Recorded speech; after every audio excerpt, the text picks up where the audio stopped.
Bismillahirrahmanirrahim. Assalamualaikum warahmatullahi wabarakatuh. Nama saya Rina Priyanti, NIM 211080040023. Program Studi Akuntansi Syariah kelas A. Di sini saya akan memaparkan tentang akad musyarakah guna melengkapi penilaian akhir semester mata kuliah fikih muamalah. Akad musyarakah sendiri berasal dari bahasa Arab, yang kata dasarnya adalah syarikatan. Kata kerjanya adalah syarika, yang artinya mitra atau sekutu. Secara bahasa sendiri, akad musyarakah di sini berarti al-ihtilat, yaitu yang artinya percampuran atau penggabungan antara dua hal, seperti perserikatan usaha ataupun persekutuan hak milik. Kemudian dapat diambil kesimpulan bahwasannya akad musyarakah adalah bentuk kerjasama antara dua orang atau lebih yang didasari atas kemauan sendiri dan tidak ada paksaan dari kedua belah pihak, yang kemudian hasilnya dibagi rata sesuai kesepakatan kedua belah pihak.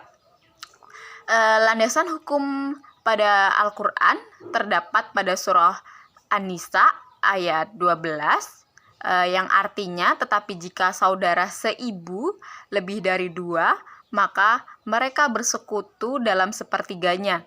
Kemudian landasan hukum pada hadis sendiri terdapat pada hadis riwayat Abu Daud, di mana Rasulullah SAW bersabda, sesungguhnya Allah Azza wa Jalla berfirman, aku pihak ketiga di antara dua orang yang bersekutu, asalkan salah satu di antaranya tidak mengkhianati lainnya. Rukun musyarakah sendiri terdapat 4, yaitu yang pertama, pelaku terdiri dari beberapa mitra, di mana mitra tersebut tentunya harus cakap hukum dan juga balik. Kemudian yang kedua adalah objek musyarakah. Objek musyarakah sendiri ada 2, yaitu modal dan kerja, di mana modal tersebut harus bersifat tunai dan diperbolehkan menggunakan modal seperti emas atau aset perdagangan lainnya, dan juga hak lisensi. Namun sebelum melakukan akad ini harus dinilai tunainya dan berdasarkan kesepakatan bersama. Kemudian kerja di sini semua partisipasi dari mitra harus melakukan pekerjaan tersebut.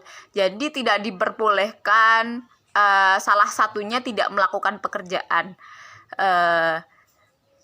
Dari salah satu mitra, semua mitra mewakili dirinya sendiri dan juga seluruh mitra. Objek kerja sendiri di sini diharuskan adanya partisipasi oleh keseluruhan mitra, karena di sini pekerja ini adalah bentuk dasar pelaksanaan dari akad musyarakah. Kemudian tidak boleh bahwasanya salah satu mitra tidak mendapatkan pekerjaan ataupun melakukan pekerjaan. Kemudian seluruh mitra atau setiap mitra mewakili dirinya dan seluruh mitra.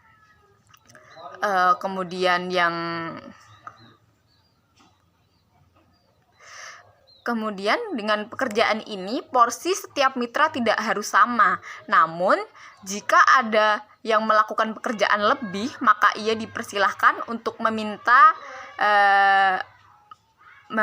hasilnya juga lebih. Yang ketiga adalah ijab qabul. Ijab qabul sendiri bisa tertulis dan juga lewat ucapan dari ekspresi ridho setiap mitranya.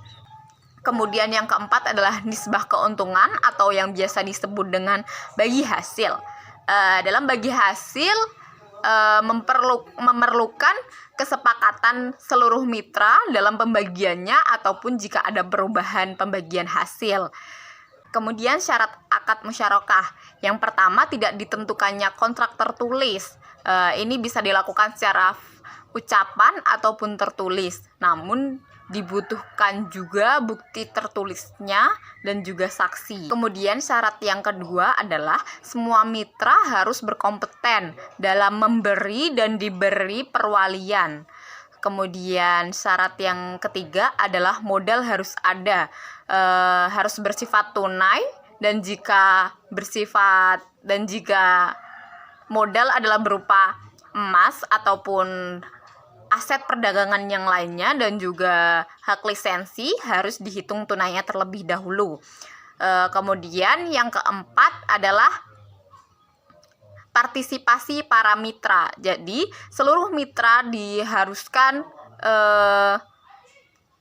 memiliki partisipasi, mempunyai partisipasi di dalam akad tersebut. Tidak dibolehkannya salah satu antara pihak mitra tidak melakukan suatu hal apapun. Selanjutnya yaitu jenis-jenis musyarakah. Jenis-jenis musyarakah dibagi menjadi dua, yaitu musyarakah al-milk dan juga musyarakah al-uqud. Musyarakah al-milk di sini yaitu di mana dua orang atau lebih memiliki satu barang tanpa melakukan akad syirkah. Contohnya seperti dua orang atau lebih memiliki warisan atau hibah sebidang tanah. Kemudian musyarakah al-uqud di sini yaitu bentuk kerjasama yang didasari atas kesepakatan dua orang atau lebih. Musyarakah al-uqud sendiri bersifat ikhtiariyah, yaitu pilihan sendiri. Dibagi menjadi 4. Yang pertama yaitu syirkah abadan, di mana ini adalah bentuk kerjasama, kesepakatan pekerjaan dan juga berbagi hasil untuk mencapai tujuan bersama. Jenis syirkah abadan ini diperbolehkan oleh ulama Malikiyah, Hanabilah, dikarenakan ini merupakan bentuk kerjasama modal dan keuntungan. Namun ulama Syafi'iyah tidak memperbolehkannya dengan alasan ini bukanlah pekerjaan. Kemudian yang kedua adalah syirkah wujuh, di mana bentuk kerjasama ini tidak secara kontan. Jadi kedua belah pihak tidak pernah bertemu sama sekali untuk melakukan akad ini. Jadi dipercayakan kepada pihak ketiga. Ulama Hanafiyah dan Hanabilah memperbolehkannya karena ini merupakan ada unsur perwalian. Namun beda halnya dengan ulama Malikiyah dan Syafi'iyah tidak memperbolehkannya dikarenakan tidak ada unsur kerjasama. Kemudian yang ketiga adalah akad in'an. Akad in'an di sini adalah bentuk kerjasama di mana posisi dan komposisi modal atau pekerjaannya tidak sama. Modalnya pun diperbolehkan dalam bentuk uang tunai ataupun emas atau aset perdagangan, asalkan sebelumnya dihitung ditunaikan. Kemudian akad yang terakhir adalah akad muafadah. Akad muafadah ini di mana posisi dan komposisi modal dan kerjanya semuanya sama. Ulama Hanafiyah memperbolehkan akad ini, namun lain halnya dengan Hanabilah dikarenakan sulit untuk menyamakan modal setiap mitra. Selanjutnya adalah hal-hal yang membatalkan akad musyarakah. Hal-hal yang dapat membatalkan akad musyarakah terdapat 3, yaitu yang pertama adalah salah satu mitra meninggal atau murtad atau mengalami gangguan kejiwaan atau gila. Kemudian yang kedua adalah di dalam akad musyarakatu amwal, di sini jika modal rusak atau ra'sul mal rusak bisa membatalkan akad ini.